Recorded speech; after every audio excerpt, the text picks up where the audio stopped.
Hola, bienvenidas y bienvenidos nuevamente al curso de Introducción a la Antropología. Esta es la sesión 1 de 2 sobre el campo de la antropología. En un video anterior hablábamos sobre el programa del curso, así que nos vamos a abocar a hablar sobre estos ítems que tenemos acá señalados.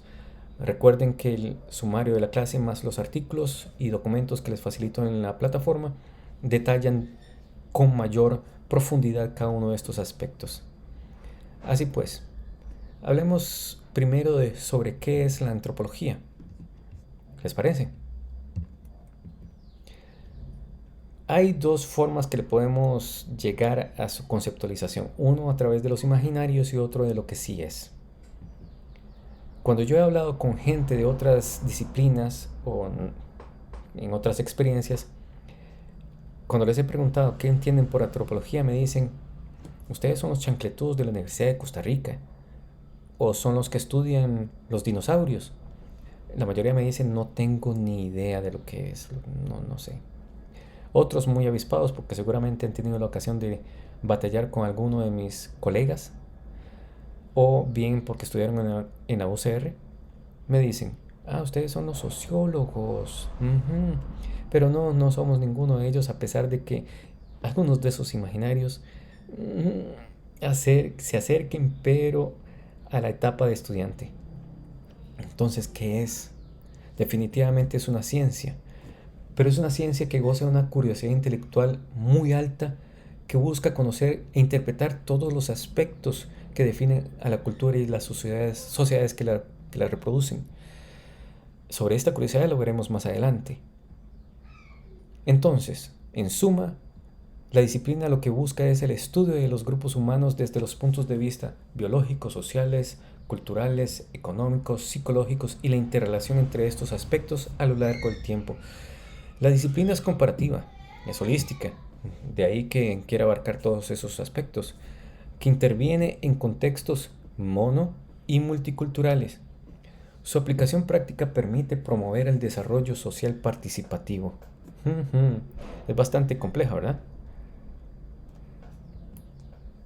Si la antropología entonces es el estudio de los diversos aspectos que componen y caracterizan uno y todos los grupos humanos, ¿cuál es el objeto de estudio? La ciencia surge con el interés de conocer al otro cultural. Cuando hablamos del otro cultural es el interés de conocer a aquellos pueblos no occidentales. De ahí que para ellos vamos a utilizar tres etiquetas: alteridad, otredad y diversidad. Con los dos primeros hacemos una referencia directa a otro. Con diversidad hacemos alusión a los múltiples otros. Es una referencia indirecta, por supuesto. Desde su constitución de la disciplina como tal, a este momento del otro, tenemos que hacer mención también que ha habido un cambio en la perspectiva de interpretar y tomar en consideración al, al interés. Pasamos del objeto al sujeto. En este sentido, los primitivos o los otros, los menos evolucionados, pasaron a ser simplemente el pueblo.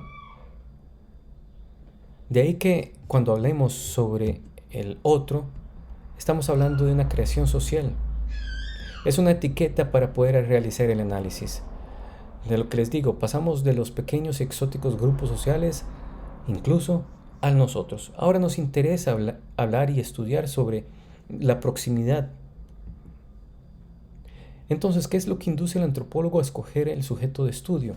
En parte está motivado por la creencia de que la generalización sobre los seres humanos y la explicación de alguna de las características de la biología o de la cultura humana se podría aplicar a muchas épocas y lugares de la existencia. Si una generalización o explicación no es ampliamente aplicable, estamos obligados a desecharla.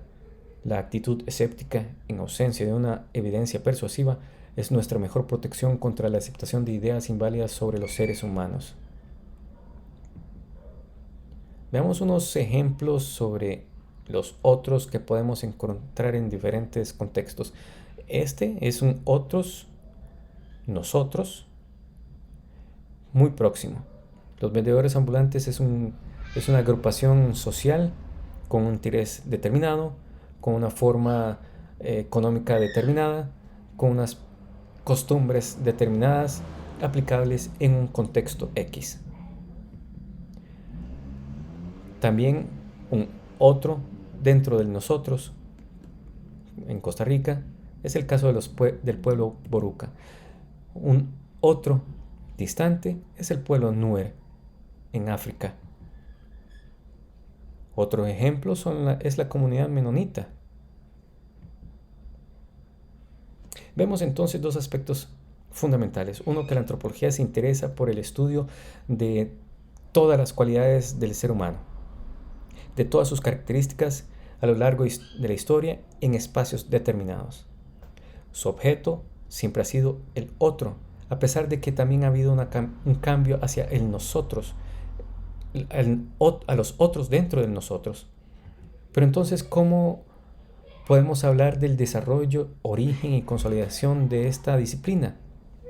Veámoslo desde la antigüedad clásica al siglo XV. En este caso, encontramos con pensadores, comerciantes, viajeros, que se dieron a la tarea de registrar lo que iban conociendo. A esos pueblos a los que llegaban, que eran diferentes, que posiblemente identificaban como primitivos o bárbaros, y que era llamativo registrar. Veamos el caso de Heródoto de Halicarnaso, quien dice sobre los egipcios: en los convites que se dan entre la gente rica y regalada se guarda la costumbre de que, acabada la comida, pase uno alrededor de los convidados, presentándoles un pequeño ataúd de una estatua de madera, de un codo o dos a lo más, tan perfecta que en el aire y color remeda el vivo un cadáver, diciendo de paso a cada uno de ellos al presentársela y enseñársela: ¿no lo ves? Mírale bien, come, bebe y huelga ahora, que muerto no has de ser otra cosa que lo que ves. Costumbre es esta, como he dicho, en los espléndidos banquetes. Alguien más cercano a nosotros decía en su relato Il Milione, o el libro de las maravillas, que también se le conoce, el gran Marco Polo, quien se refirió sobre los turcos de la siguiente manera: en Turcomanía hay tres suertes de habitantes, que son los turcos, que rezan a Mahoma y observan su ley. Son gentes sencillas y de lenguaje rudo. Viven en las mesetas, en donde saben que hay abundantes pastizales, porque se dedican al pastoreo. Crían especies caballares de gran enjundia. El resto de la población se compone de armenios y griegos, mezclados a ellos en villas y castillos. Viven del comercio y del arte, pues sabed que fabrican los más bellos tapices, superiores a los del resto del mundo, y también tejen paños de seda y púrpura y otros colores, bellos y ricos cual ninguno, y muchísimas cosas más. Gracias a estos cronistas, damos cuenta de que desde etapas muy tempranas en la historia hubo quienes se dedicaron a hacer registro detallado, que tuvieron que aplicar de manera muy incipiente técnicas que hoy son propias de la antropología: observación, descripción, conversación con otros, que nosotros le llamamos entrevista, para poder recopilar y sintetizar lo recopilado. Un segundo momento que ya podemos hablar de etapas de consolidación, hablemos de una etapa precientífica. En este caso, está entre el siglo, finalizando el siglo XV al siglo XVIII, que curiosamente coincide con la expansión europea tras el, entre comillas, descubrimiento de América. Aquí las crónicas fungen como el registro usual, donde la alteridad es inferior y debe ser civilizada por medio de la religión.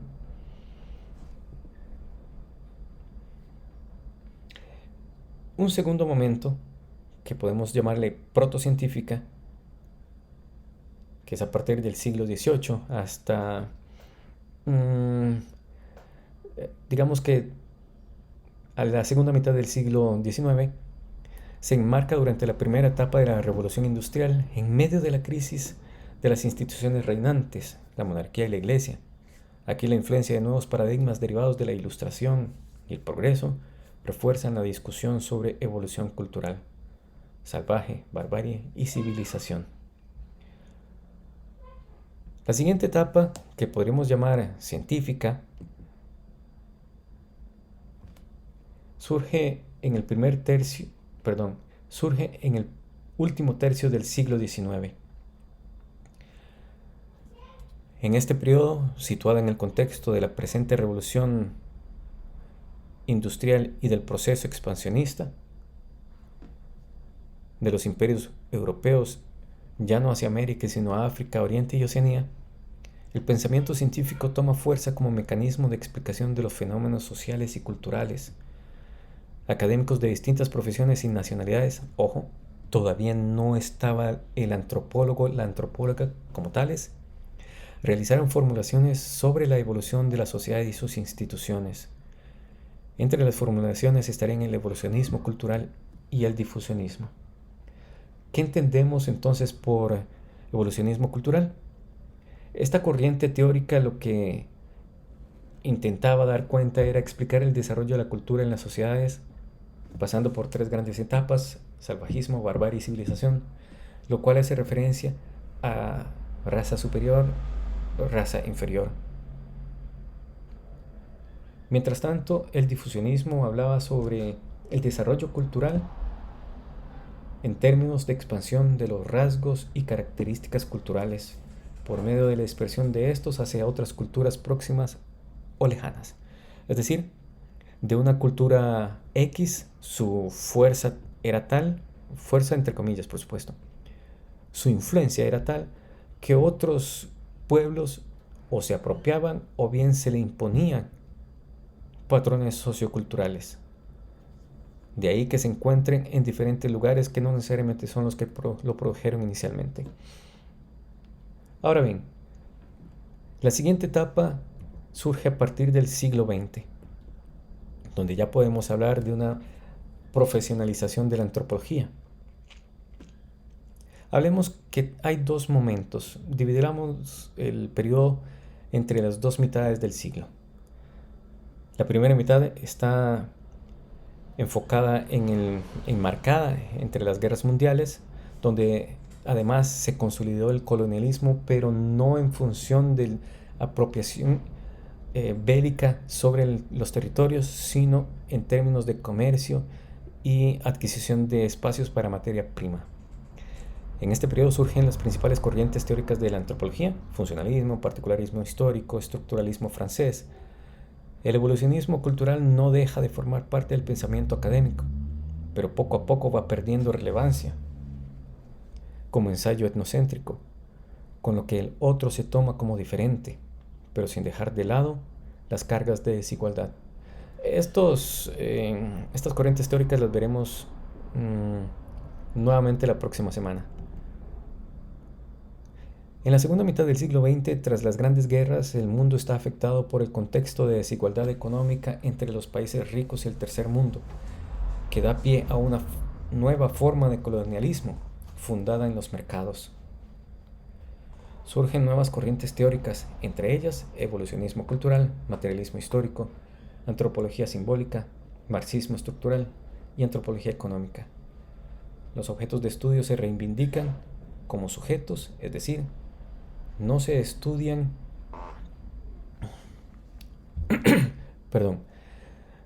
no se estudia la cultura, sino a los pueblos que la reproducen. Además, el interés de la disciplina no solo pasa por continuar estudiando e interpretando a todas las culturas, incluyendo las denominadas popularmente como modernas.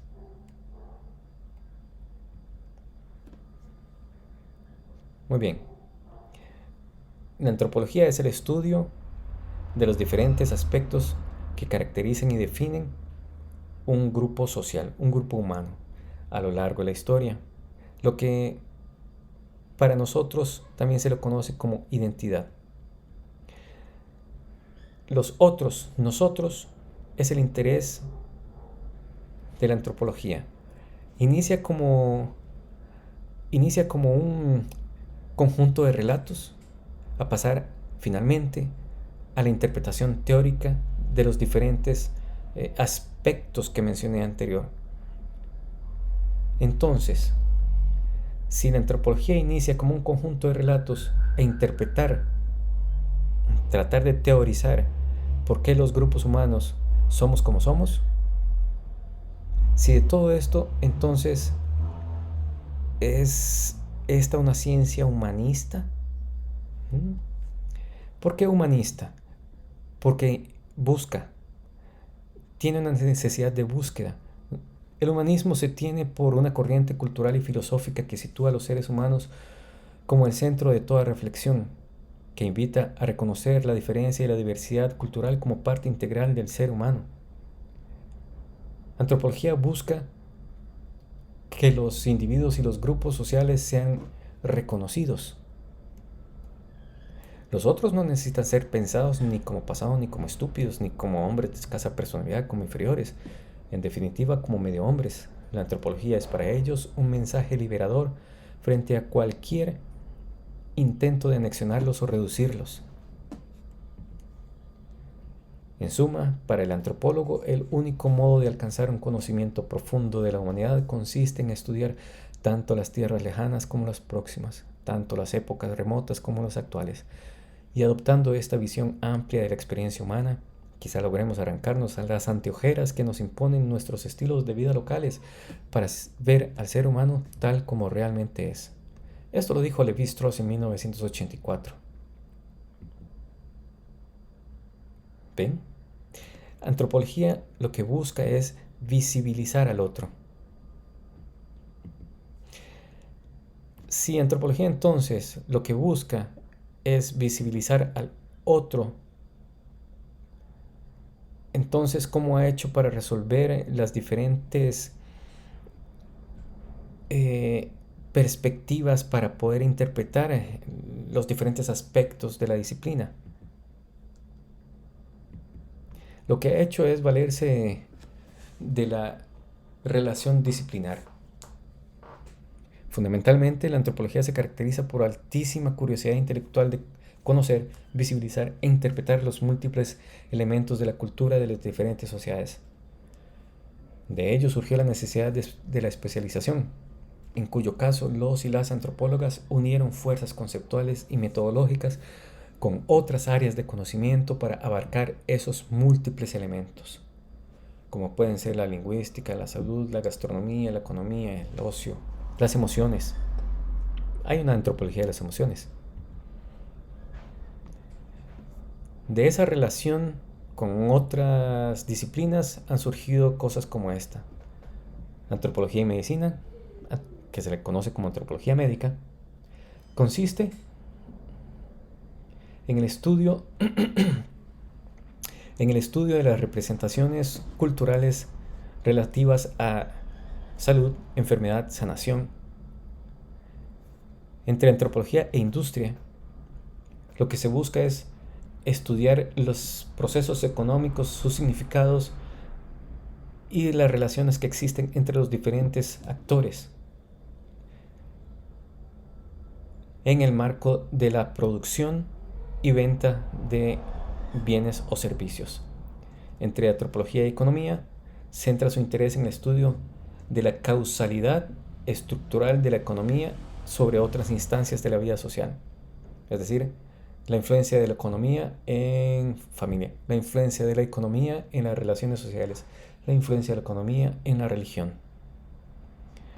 Entre la antropología y psicología se vincula el estudio de las pautas culturales y mentales individuales y colectivas. Antropología y educación, sobre los procesos educativos, los significados relacionados en términos formales e informales.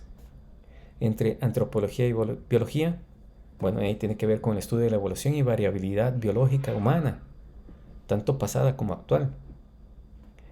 Antropología y política, esto bien podría tenderse a un amañamiento, pero no. Busca interpretar y estudiar los tipos de gobierno partiendo del principio de estos y su estructura de la sociedad civil. Entre antropología y sociología deriva antropología social y busca interpretar y conocer sobre el comportamiento y la organización social de los grupos en antropología y religión, resulta que busca el estudio, el origen, el desarrollo y evolución de los fenómenos religiosos en las distintas sociedades y grupos humanos. Así como estos, hay muchos ejemplos más. Como les mencioné en el video anterior, trataremos algunos temas antropológicos en donde recuperaremos algunos de estos ejemplos de relaciones entre antropología y otras disciplinas. A manera de resumen, antropología es el estudio de los múltiples aspectos que caracterizan a los seres humanos en convivencia a lo largo del tiempo, que les permiten garantizar cohesión como grupo. El otro es fundamental, sin el otro no hay comparación, sin el otro no logramos entendernos a nosotros mismos.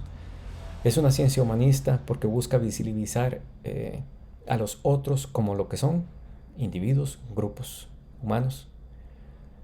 Y entre las diferentes disciplinas se han constituido ligámenes que han permitido dar respuesta a los diferentes aspectos que estudia la antropología. Recuerden que si tienen consultas o recomendaciones pueden hacerlo a través del foro dedicado al respecto y les agradezco la permanencia hasta este momento. Hasta luego.